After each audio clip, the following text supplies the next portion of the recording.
Legend, a traditional story sometimes popularly regarded as historical but unauthenticated.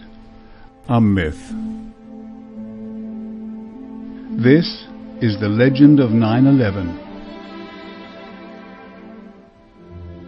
It is 13 years since that bright, late summer morning when 4 murder weapons took off. But from where?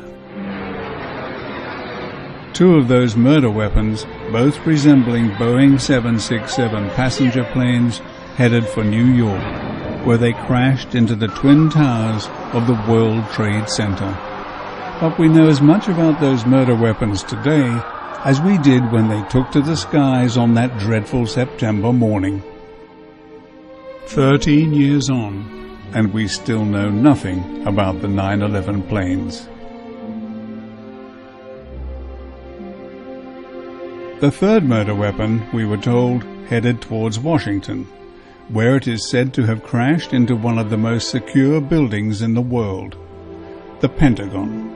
A building surrounded by scores of surveillance cameras, but from which we have only seen a few indistinct images of what we had to be told was the third murder weapon, a Boeing 757, which apparently disappeared almost without a trace inside the Pentagon, followed by a huge explosion. Of murder weapon number 4, the last to come down, we know as much as we do about murder weapons 1, 2, and 3. Nothing. Yet the scenario for an Academy Award-winning film was pieced together using a transcript from the alleged cockpit voice recorder from UA-93, and from air-to-ground cell phone calls which many experts do not think could have been connected, a position with which the FBI is now largely in agreement.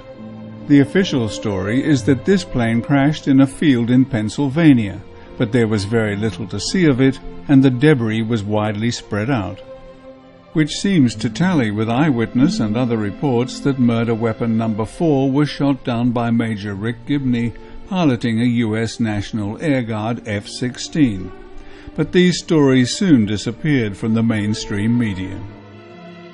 It was alleged that 2 United Airlines planes and 2 American Airlines planes killed almost 3,000 people on September the 11th, 2001.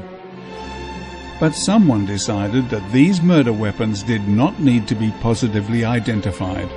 Could it be that someone knew that the parts would not match those of the planes that were allegedly hijacked? Perhaps the most blatant instance of the suppression of important evidence is the fact that what was almost certainly the core of the right engine of the plane that hit the South Tower was buried in a landfill on Staten Island, over a year before the Commission began its deliberations.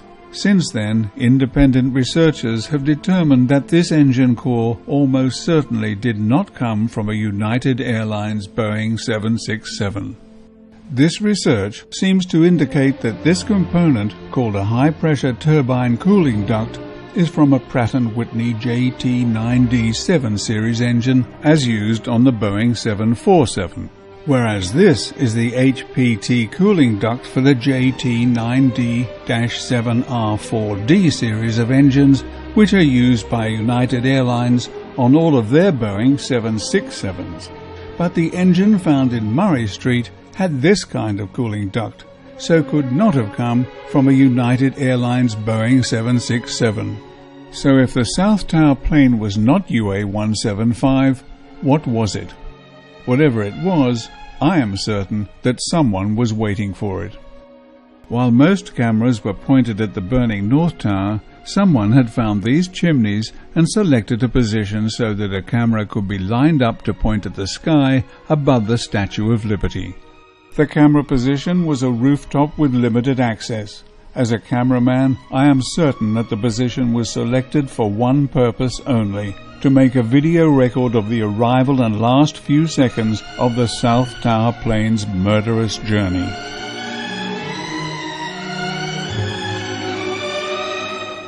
CBS, other US channels, and the BBC showed the video either on September the 11th or soon after, but whoever shot it remains anonymous. How could the 9/11 Commission's investigators not have looked into this clear case of foreknowledge? Or were they told not to look at anything that might go against the already established official story?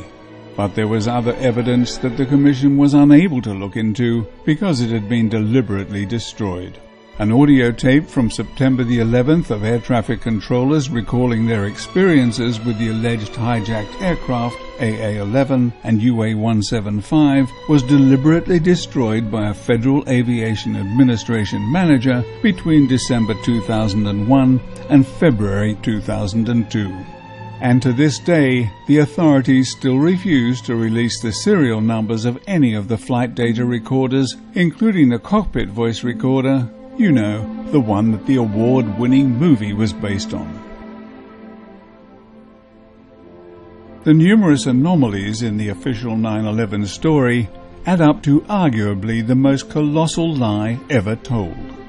The two anomalies which stand out most, in my mind, are the failure of the 9/11 Commission to insist that the 4 planes that crashed be forensically identified, and, in its over 500-page report, the Commission's failure to even mention one of the most perplexing structural failures in the history of high-rise construction, the collapse of World Trade Center Building No. 7 at 5:20 on the evening of 9/11.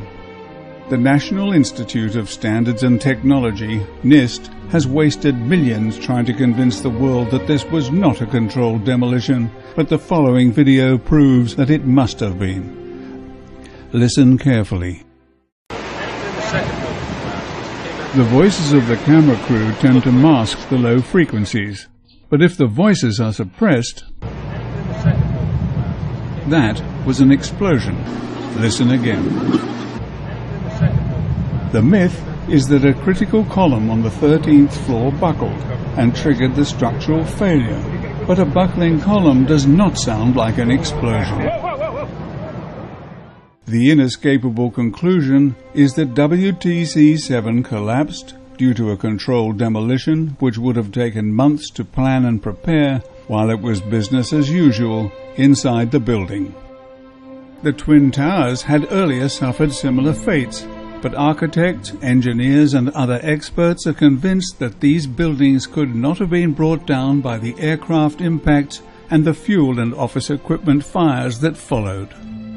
3 giant buildings in a time frame of just a few hours, all showing the visual hallmarks of classic controlled demolitions. 4 unidentified aircraft and 3 controlled demolitions. What more is needed to convince anyone that the official 9/11 story has as much relevance to what really happened as this word as to this image? So the question is, what are you going to do about it? This video is dedicated to the memory of those who were killed on September the 11th, 2001. It is dedicated to those who have suffered and died since because of the immorality of the perpetrators of this terrible crime. It is dedicated to the innocent men, women and children of Afghanistan and Iraq who suffered and died in the name of abject greed, and to those they left behind. May some of them at least see justice done in their lifetimes.